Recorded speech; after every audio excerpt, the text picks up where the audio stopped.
Senhoras e senhores, muito boa tarde. Retomamos os trabalhos do seminário com o tema Dívida Pública, Desenvolvimento e Soberania Nacional, realizado pelo Sindicato dos Engenheiros do Rio Grande do Sul, SENGE-RS.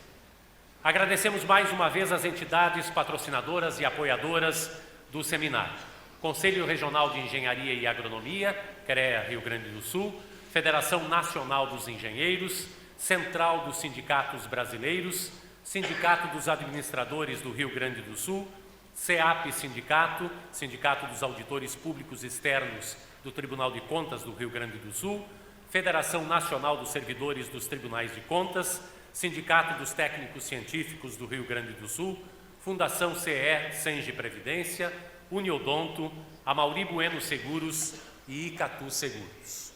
Apoio: Sindicato dos Técnicos Tributários da Receita Estadual, Associação dos Servidores da Universidade Federal do Rio Grande do Sul e União Gaúcha em Defesa da Previdência Social e Pública. Também destacamos as presenças do senhor presidente da Federação Nacional das Entidades de Servidores dos Tribunais de Contas do Brasil, Amauri Perusso, também do vice-presidente de Finanças e Controles Internos dos Correios, Gerson Carrion, representando o presidente dos Correios, Giovanni Queiroz. O painel desta tarde tratará do tema Crise Financeira, Infraestrutura e Desenvolvimento. Convidamos para compor o palco como mediador desta atividade o jornalista André Machado.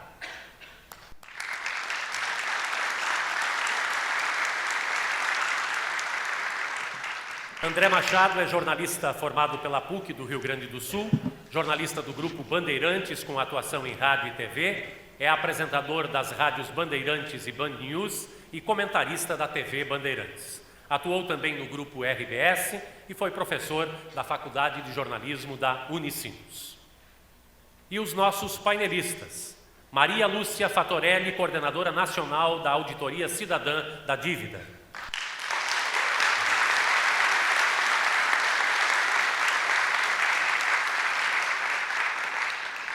Maria Lúcia Fatorelli é graduada em Administração pela Universidade Federal de Minas Gerais, graduada em Ciências Contábeis pela Faculdade Machado Sobrinho, MBA em Administração Tributária pela FGV. Foi auditora fiscal da Receita Federal do Brasil, de 82 a 2010, ex-presidente do Unafisco Sindical, Sindicato dos Auditores Fiscais da Receita Federal, coordenadora nacional da Auditoria Cidadã da Dívida, desde 2000 até a presente data. Foi membro da Comissão de Auditoria Integral da Dívida Pública do Equador, assessora técnica da CPI da Dívida Pública na Câmara dos Deputados do Brasil, membro do Comitê da Verdade sobre a Dívida Pública, instituído pelo Parlamento grego para realizar a auditoria da dívida daquele país. É autora de diversas obras, entre elas Auditoria Cidadã da Dívida, Experiências e Métodos, A Dívida Pública em Destaque, Saiba o que ela tem a ver com a sua vida, Auditoria Cidadã da Dívida dos Estados, Auditoria da Dívida, uma questão de soberania e alternativas de enfrentamento à crise. Ministrou centenas de palestras e conferências em diversos países e estados, é organizadora e instrutora do curso sobre dívida pública, educação à distância, e do minicurso sobre dívida pública. Também convidamos para compor o palco nosso painelista Ciro Gomes, ex-governador do Ceará e ex-ministro da Fazenda.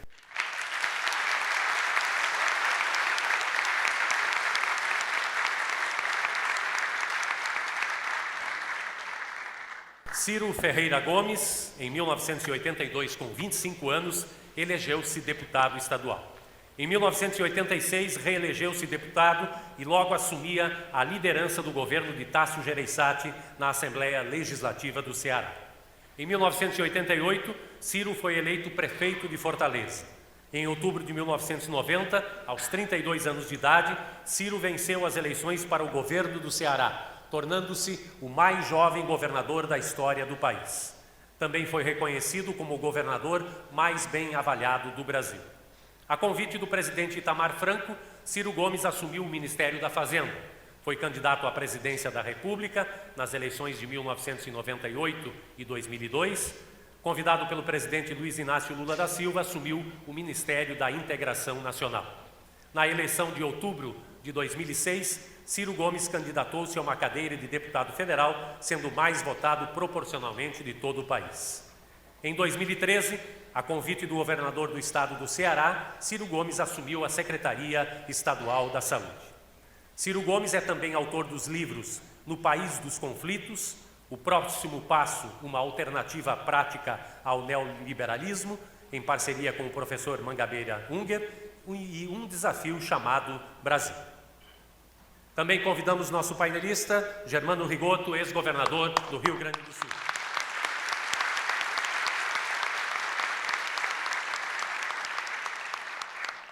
Germano Rigotto cursou odontologia e direito na Universidade Federal do Rio Grande do Sul, foi por 2 vezes eleito deputado estadual e 3 vezes eleito deputado federal, mantendo-se sempre entre os 2 parlamentares mais votados do Rio Grande do Sul. No Congresso Nacional, foi líder do PMDB e líder do governo Fernando Henrique Cardoso. Também coordenou a bancada gaúcha e o Núcleo Parlamentar de Estudos Tributários e Contábeis, trabalho voltado especialmente para a criação do Simples, Sistema Integrado de Pagamento de Impostos. Foi presidente da Comissão de Finanças e Tributação, presidente da Comissão de Reforma Tributária da Câmara Federal. Em novembro de 2002, Germano Rigotto foi eleito governador do estado do Rio Grande do Sul. Rigotto é autor de livros como Ética e Desenvolvimento, Caminhos para um Novo Brasil, Presente e Futuro do Rio Grande do Sul e Para Além do Berço Esplêndido. Também participará deste painel o deputado estadual Luiz Augusto Lara, que deverá chegar em alguns instantes, pois está com compromisso na abertura da sessão de hoje da Assembleia Legislativa do Estado. De imediato, nós passamos a palavra para a condução dos trabalhos ao jornalista André Machado. Muito obrigado, boa tarde a todos. Espero que o almoço tenha sido do agrado de todos aqueles que estiveram pela manhã. A gente pede desculpa por estar começando o painel um pouquinho mais tarde, mas tenho certeza que nós vamos ter tempo suficiente para abordar esse conteúdo. Estava conversando antes com a Fatorelli, com o Ciro, com o Rigotto. É um assunto tão difícil, tão árido e tão importante na vida da gente, como já ficou demonstrado no painel da manhã. Eu agradeço muito ao Senge pelo convite, pela oportunidade de, como jornalista, estar aqui aprendendo sobre esse conteúdo que é transformador para a gente na sociedade. Convido para fazer a abertura desse espaço, onde a gente está tratando sobre crise financeira, infraestrutura e desenvolvimento, a professora Maria Lúcia Fatorelli. Bom, boa tarde. Agradeço imensamente pelo convite para estar aqui, nesse importante evento. E para tratar desses temas, crise, infraestrutura, soberania, desenvolvimento, o que trataram também pela manhã, eu trago o tema do sistema da dívida, porque eu tenho certeza que o Ciro e o Rigotto irão abordar mais a questão política. Eu quero abordar a questão do sistema da dívida. E começar falando da questão da crise aqui no Brasil. Mas, antes de entrar propriamente na questão da crise, lembrar que país é o Brasil, né? Nós precisamos lembrar das nossas imensas riquezas. O Brasil não é qualquer país. Nós, apesar da queda do PIB, ainda somos a 9ª economia do mundo. Nós temos a maior reserva de nióbio. Muitos brasileiros e brasileiras nem sabem que mineral é esse, especial, estratégico. Nós temos 98% das reservas de nióbio. E não apuramos nada com isso, a maior parte é contrabandeada. Nós temos a 3ª maior reserva de petróleo, segundo o Sindicato dos Petroleiros, com as últimas descobertas do pré-sal. Podemos passar a ser a maior reserva do mundo. Nós temos a maior reserva de água potável do planeta, a maior área agriculturável, riquezas minerais diversas, terras raras que só existem aqui, riquezas biológicas, a maior biodiversidade do mundo, extensão territorial, falamos o mesmo idioma, apesar da nossa dimensão continental, isso é uma tremenda riqueza. Muitos de vocês já devem ter ido à Bélgica, um país do tamanho de Alagoas, falam 3 línguas e são inimigos. Chegaram a ficar 2 anos sem presidente da República por causa dessa disputa. Clima favorável, potencial energético, industrial, comercial, riqueza humana e cultural acima de tudo. Gente, esse é o nosso país. Agora, essa é a realidade palpável, concreta. Mas qual é o cenário? Vejam bem que nós vamos fazer uma comparação entre realidade e cenário. Isso precisa ficar muito presente. O cenário é de crise. Não é de hoje, mas atualmente, uma crise econômica que a gente fala que ela é seletiva, porque alguns setores não estão em crise, os bancos, por exemplo, nunca lucraram tanto neste país. Mas a economia real, né, nós estamos aí com queda na indústria, né, desindustrialização, a indústria já ocupou quase 30% do nosso PIB, agora ocupa menos de 9% e está caindo. Queda no comércio, desemprego recorde, perdas salariais, privatizações, encolhimento do PIB em quase 4%. O PIB encolheu 3,8% em 2015. E, junto com isso, uma crise social, lógico, o desemprego, tudo isso provoca danos sociais, uma crise política e ética impressionante, uma crise ambiental. Haja vista o crime cometido em Mariana, o maior desastre ambiental do mundo. E o remédio para tudo isso, qual tem sido? Ajuste fiscal. Cortam-se os gastos sociais, cortam-se os investimentos, propostas de aumento de tributos, privatizações, e, no meio disso tudo, o crescimento acelerado da dívida pública. Então, nesse ambiente de cenário de crise para a economia real, nós estamos detectando diversos avanços do capital financeiro. Aqui eu listei alguns. Primeiro, os juros elevadíssimos, sem justificativa. Técnica, política, jurídica, econômica, não há justificativa. É uma opção de destinar riqueza para o setor financeiro nacional e internacional. Elevação do lucro dos bancos. Eu coloco até a foto ali. Agora, nas minhas palestras, eu dei para colocar fotos. O abuso na utilização de mecanismos financeiros. O tal do swap cambial, vocês devem ter visto nos jornais, o prejuízo do Banco Central nas operações de swap, como se fosse uma fatalidade. Não é fatalidade. Eu vou até tomar um minuto para explicar isso, porque a gente tem que ir derrubando esses mitos, né? O que é o tal do swap cambial? É muito simples. Todo mundo se lembra que o dólar estava em R$2? E todo mundo sabia que o dólar ia subir. Porque o próprio Estados Unidos havia anunciado que ia fazer um processo de valorização da sua moeda. Então, o dólar ia subir. O Banco Central, então, disse para o mercado financeiro que queria comprar dólar para se aproveitar da valorização. O que ele disse? Não compre dólar, não. Assine esse contrato aqui comigo. Se o dólar subir, eu te pago a diferença. Sem limite. Então, foram centenas de bilhões de contratos. Um prejuízo em um ano de cerca de 200 bilhões de reais. Em um ano. De setembro de 2014 a setembro de 2015. Os resultados negativos somados dão exatamente 207 bilhões de reais. Eu pergunto para vocês, alguém sabe como que o Banco Central pagou isso? Gerando dívida pública. Pediu para o Tesouro Nacional, emita títulos. E o Tesouro emite, entrega para o Banco Central paga. O que nós recebemos nessas operações de swap? O que nós recebemos? Nada. O Banco Central pagou a variação do dólar, principalmente para o mercado financeiro. E essa operação gerou 200 bilhões de dívida pública. E a partir do momento que a dívida é gerada, aí vem em cima dela os maiores juros do mundo, encargos, e corta saúde, educação, etc, etc, etc, verba para estados e municípios, porque a dívida tem que ser honrada.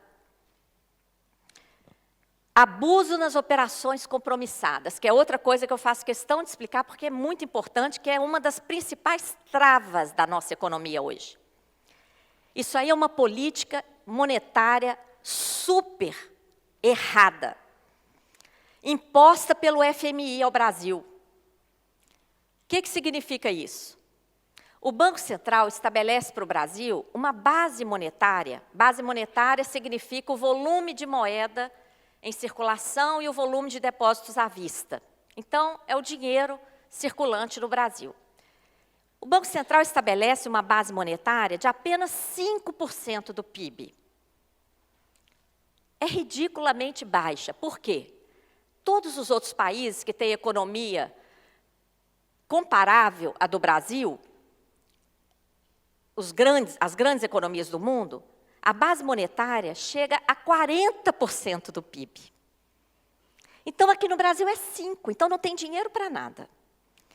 E todo recurso que chega no sistema bancário, que supera esses 5%, o que faz o Banco Central? Retira esse dinheiro e entrega título da dívida para os bancos. Vocês têm ideia qual o valor de dívida nesse tipo de operação atualmente? R$ 1 trilhão. 1 trilhão. Os juros dessas operações são calculados diariamente e são pagos em dinheiro. Não podem ser pagos com novos títulos como o restante da dívida. Estão sendo pagos. Não poderia também não, mas estão pagando. Então, qual é o dano dessa operação para a economia? Na parte pública, todo o sufoco para fazer o ajuste fiscal está indo para pagar para os bancos em dinheiro esses juros. E, para a economia, aqui, como os sindicatos de engenheiros, etc., pode ter empresários aqui, o que vocês acham que aconteceria se esse 1 trilhão que o Banco Central enxuga e esteriliza estivesse no caixa dos bancos? O que aconteceria? Os bancos iriam ficar com esse dinheiro parado? Eles iam querer emprestar. Mas ninguém quer pagar os 200%, até 400% de juros que eles querem cobrar. O que aconteceria? O juro teria que cair, senão eles iam ficar com o dinheiro na gaveta, sem render nada. Eles iam preferir ganhar pouco, reduzir juros e ganhar pouco, do que fazer isso. Nós já conseguimos que parlamentares apresentassem requerimentos. Qual a justificativa? Qual a motivação? Todo ato público tem que ser motivado. Qual a motivação para 1 trilhão em operações de mercado aberto ou compromissadas? Não há. Então, diante do volume de pedidos, sabe qual é a saída? Ontem o ministro falou nisso lá no Congresso. Criar uma lei para remunerar a reserva bancária. Então, vamos parar de emitir título da dívida para fazer a troca, para justificar o pagamento de juros sobre título da dívida. Vão parar com isso, mas vão criar uma lei para remunerar a reserva bancária. De novo, qual a motivação para remunerar a reserva bancária? Sobra de caixa de bancos, trocando em miúdos? Se faltam recursos para a saúde, para a educação, para a segurança, para investimentos em transporte, etc., etc. Por que eu estou detalhando essa situação? Porque essas operações, gente, só esses 2 exemplos, aqui tem 1 trilhão de dívida, aqui em 1 ano tem 200 bilhões de dívida. Mecanismos que geram dívida pública sem contrapartida. E todos nós estamos pagando. Então, nesse ambiente de crise, o tributo que está lá colocado para ser recriado é a CPMF. não é a regulamentação sobre grandes fortunas, não é a tributação sobre o lucro distribuído, sobre remessa para o exterior e etc. O que está na pauta é a elevação da desvinculação da receita da União de 20% para 30%. A independência do Banco Central. Se vier isso aqui, ó, já tem uma PEC no Senado, 43. Se vier essa independência, aí vai ficar muito mais difícil resolver os problemas aqui no país, porque aí nós estaremos entregando de vez o Banco Central para o sistema financeiro. Porque hoje, se tivéssemos um presidente da República efetivamente estadista, bastaria chegar no Banco Central e dar ordem. Dar ordem para resolver a questão dos juros e desse tipo de operação, simplesmente acabar com a farra. É disso que se trata.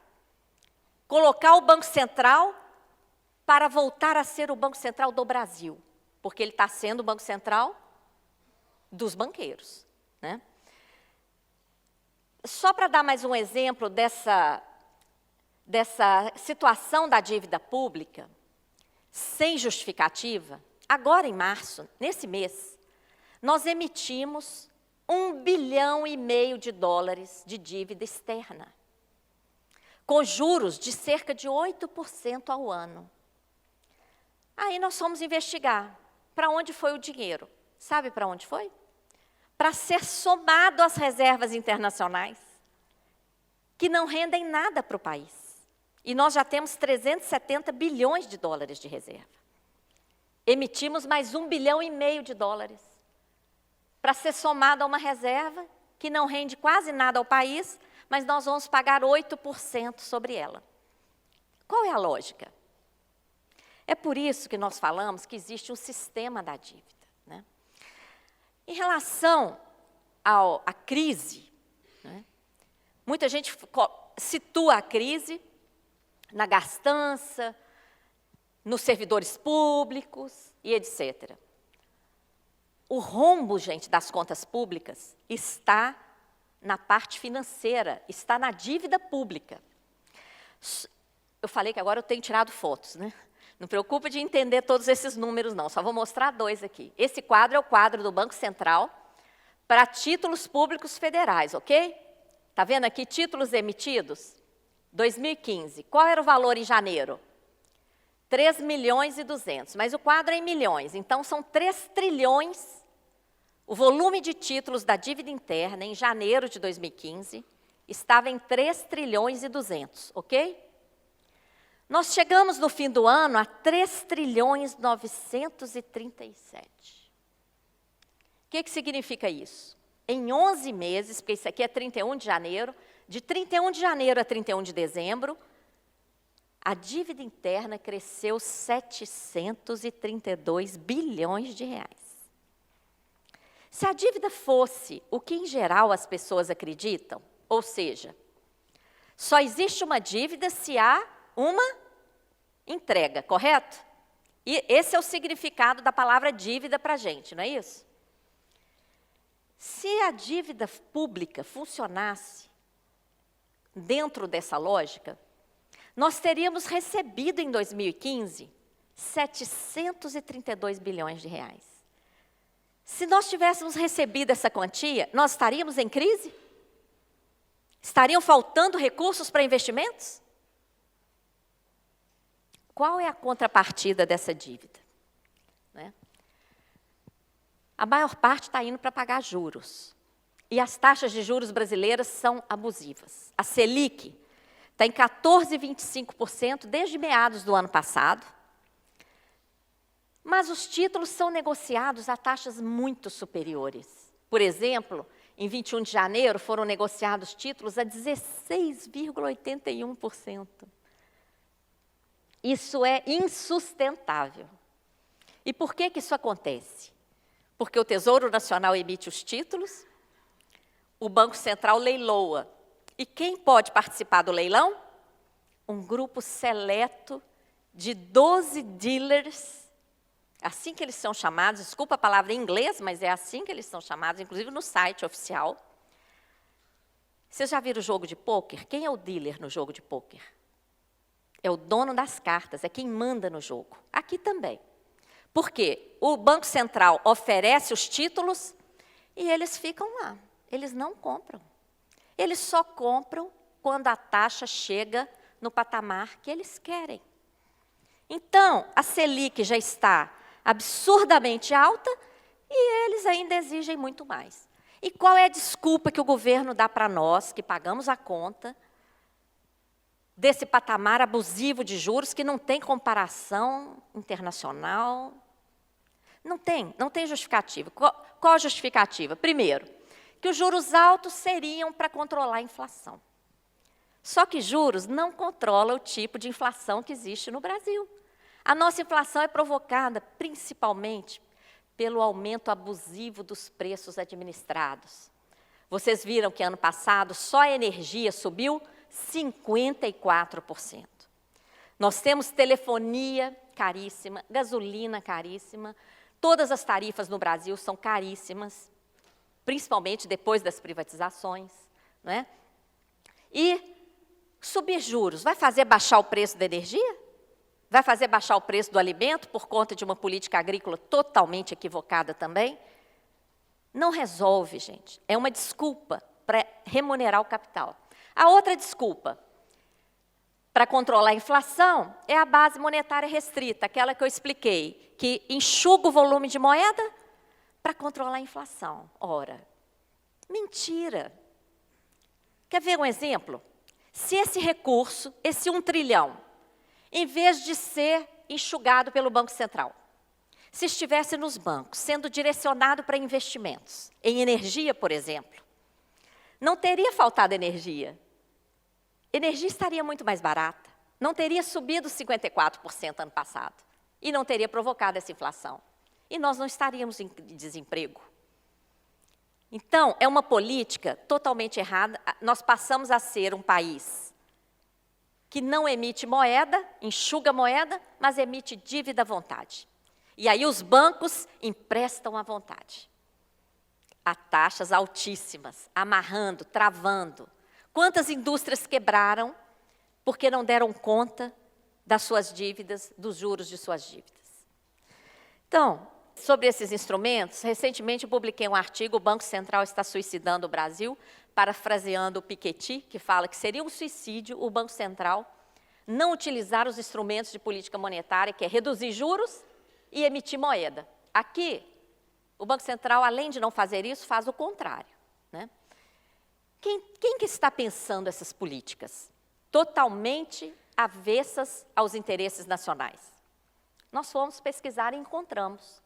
Encontramos documentos como esse aqui, que eu tirei a foto também, um acompanhamento detalhado de implementação de políticas, assinado pelo FMI, pelo Banco Mundial. Eu não vou entrar em todos esses detalhes, mas essas telas depois ficam à disposição de quem quiser, viu, gente? Nosso material é todo de livre utilização. Vocês podem acessar aqui, certamente vocês vão disponibilizar, e também da página da Auditoria Cidadã. Mas eu só queria chamar a atenção que está nesse documento a exigência de aprovação de lei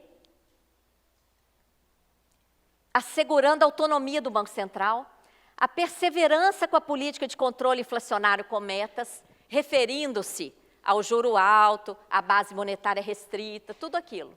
Tá?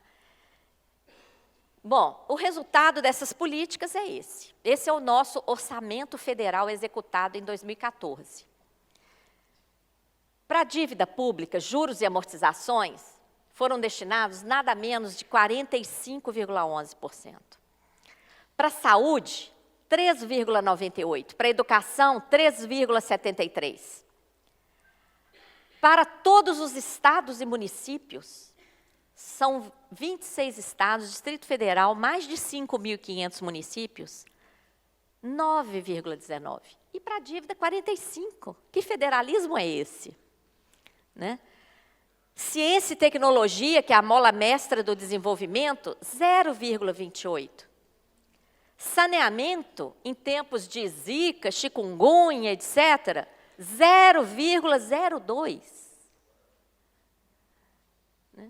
Se olharmos todas essas áreas, energia, 0,04%. Indústria, 0,1%.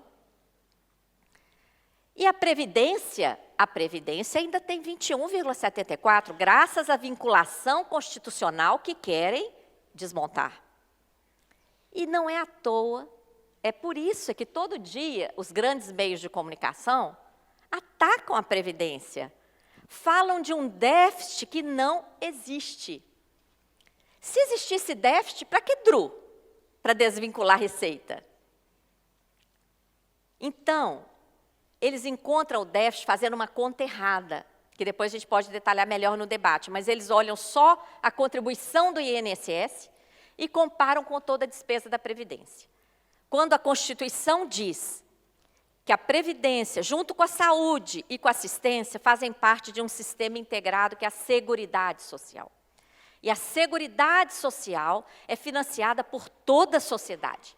As empresas sobre o lucro, os trabalhadores e empregadores sobre a folha, a sociedade em geral sobre o consumo. E a sociedade em geral estão aí os trabalhadores, que um dia vão se aposentar. Então, eles fazem uma conta torta, pegam só o INSS, a arrecadação do INSS e a despesa da Previdência. Uma conta totalmente errada. Mas por que esse ataque à Previdência? Primeiro, porque querem privatizar, porque os fundos privados de previdência privada estão crescendo e gerando muito lucro para os bancos, porque são regras de mercado, eles não têm compromisso nenhum. Lá na frente, eles podem simplesmente dizer, o fundo quebrou. E pronto. Não é? E aqui, de onde eles vão tirar mais recurso ainda para a dívida? Do saneamento, que recebe 0,02%? Não, eles querem tirar da Previdência, que ainda tem quase 22%. Nós ainda não divulgamos o gráfico do orçamento de 2015, porque detectamos uma diferença de quase R$500 bilhão. Isso é muito sério. Entre as receitas realizadas em 2015, informadas no portal da Transparência, divulgado pela CGU, Controladoria Geral da União, e as despesas de 2015 divulgadas no sistema CIAF de contabilidade oficial. Gente, uma diferença de 480 bilhões a favor, está sobrando receita. E todas as notícias não falaram em déficit ano passado? Isso é tão sério que nós apresentamos pedido de informação com base na Lei de Acesso à Informação para a Secretaria do Tesouro e para a CGU. Passados os 20 dias da LAI, nos pediram prorrogação de prazo de mais 10 dias. Ficamos até satisfeitos, quer dizer, estavam apurando. Depois dos 30 dias, qual foi a resposta? A pergunta de vocês está genérica, não vamos responder. E a nossa pergunta não foi genérica, foi muito simples. A nossa pergunta foi só isso. Nesse site oficial tem X, nesse outro site oficial tem Y, tem uma diferença aqui de 480 bi. Onde está esse valor? Foi gasto em alguma rubrica? Está guardado? Não nos responderam. Então, a gente já recorreu, mas a gente já começou a denunciar. Bom, por que eu estou colocando tudo isso? Uma das principais contribuições da auditoria cidadã, de acordo com o nosso entendimento, foi identificar que existe um sistema da dívida. Sistema da dívida, o que é isso? É a utilização do endividamento público às avessas. Em vez do endividamento público ser um mecanismo de investimento, de aporte de recursos ao Estado, o endividamento público tem funcionado como um mecanismo de contínua retirada de recursos públicos para transferir para o setor financeiro privado. Tá? Isso fica evidente ano passado, gente. Num ano em que nós tivemos queda na indústria, no comércio, no emprego, no PIB do país, tudo caiu. Como é que o lucro dos bancos aumentou ainda mais? Se os bancos são uma atividade de prestação de serviço que deve acompanhar a economia. Não há mágica, tá na cara, está havendo uma transferência de renda por meio daqueles mecanismos, utilizando a dívida pública. Né? Esse esquema do sistema da dívida se reproduz internacionalmente, já vimos isso no Equador, na Grécia, em todos os países onde tivemos oportunidade de olhar, na Argentina, e internamente. em âmbito dos estados e municípios, como eu tenho certeza que o nosso colega Casarotto já deu conta de expor essa manhã, então não vou entrar na questão dos estados. A principal característica do sistema da dívida é a ausência de contrapartida. As dívidas são geradas e não há contrapartida para o país. Quem se beneficia é o setor financeiro. Como opera o sistema da dívida? Nós representamos o sistema da dívida por meio de uma série de engrenagens. Por quê? Um vai movendo o outro. O sistema da dívida pauta o modelo econômico, de tal forma que o objetivo do nosso modelo econômico não é pleno emprego, desenvolvimento socioeconômico. Quais as metas do nosso modelo econômico? As metas estéreis de superávit primário, meta de inflação que não combate a inflação que a gente tem aqui, né? Tudo para beneficiar, para gerar os privilégios financeiros para o sistema da dívida. O sistema utiliza um sistema legal. Esse legal aí deveria estar até entre aspas, porque nem sempre é tão legal assim, votado por um sistema político fortemente financiado pelo setor financeiro. A corrupção é interessantíssima para o sistema da dívida. Não só porque ela é intrínseca ao próprio modelo, é ou não é um ato de corrupção essa geração de dívida nessas operações de swap cambial para transferir recurso para o sistema bancário? Isso é um ato de corrupção. Essa compromissada também. Agora, essa corrupção que sai nos jornais é interessantíssima para esse sistema. Porque hoje, se perguntarmos aos brasileiros e brasileiras por que o Brasil não dá certo, quantas pessoas vão dizer que é por causa do sistema da dívida? E quantas pessoas vão dizer que é por causa do mensalão, do petrolão e etc. Então, a corrupção faz parte, a grande mídia pouco ou nada aborda o sistema da dívida, e os organismos internacionais são os gerentes desse sistema. O resultado é uma dominação financeira com graves consequências sociais. Aqui eu tenho uma lista de mecanismos que geram dívida, eu já falei do swap, da compromissada e tal. O mais importante, gente, hoje, além do swap, da compromissada, é esse mecanismo aqui, ó, que está transformando grande parte dos juros em amortizações. Nesse desenho aqui, vocês veem isso. Ó, esse aqui é o estoque dos títulos da dívida. Aqui é como se fossem os juros nominais. O que nós descobrimos desde a CPI da dívida em 2009 e 2010? Está sendo feita uma atualização monetária paralela de todo o estoque da dívida, e essa atualização, ela é reduzida do volume de juros e ela é transformada aqui em capital. Por que estão fazendo isso? Porque, de acordo com o artigo 167 da Constituição, é proibido emitir título para pagar despesa corrente, como salários, gastos em geral, etc.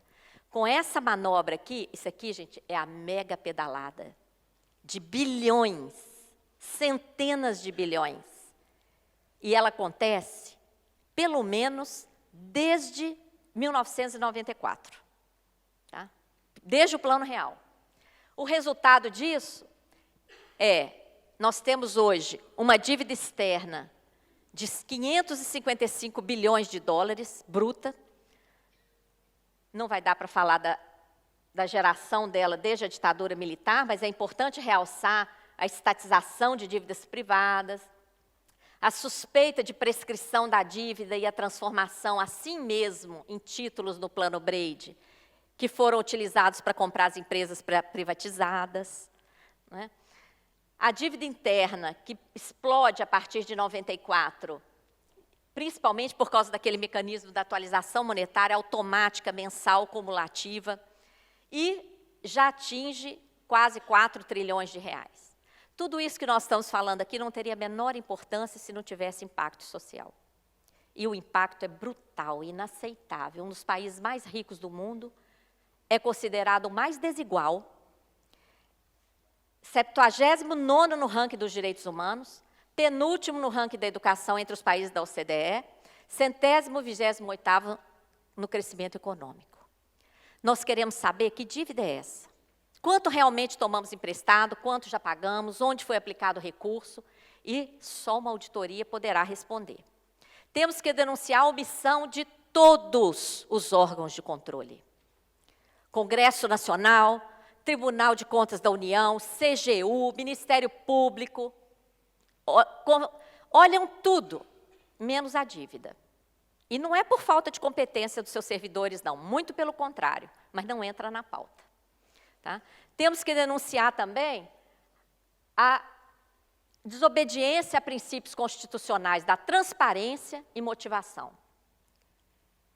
Qual é a transparência que nós temos se nós nem sabemos quem detém os títulos da dívida pública? Isso é considerado sigiloso aqui no Brasil.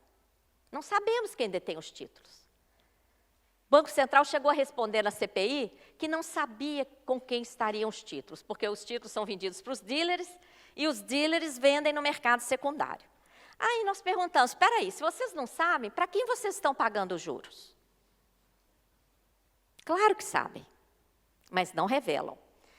Por que compramos títulos da dívida externa antecipadamente com ágio que chegou a 70%? Quem faz isso? Paga uma conta adiantada e paga ágio de 70%. Fizeram isso em nosso nome. Quais dívidas externas foram transformadas em pública? Quem são os beneficiários do swap, que ganharam 207 bi em um ano? Quem são os beneficiários das operações de mercado aberto? E etc. Né? Esse outro gráfico aí é o do lucro dos bancos, que eu já mencionei. Né? Um lucro em 2014 foi superior a 80 bilhões de reais. Em 2015, apesar da queda em toda a atividade econômica, aumentou ainda mais. A auditoria está prevista na Constituição, até hoje não foi realizada. O principal passo aqui no Brasil foi a CPI. Desde 2010, os processos administrativos estão no Ministério Público e nada acontece.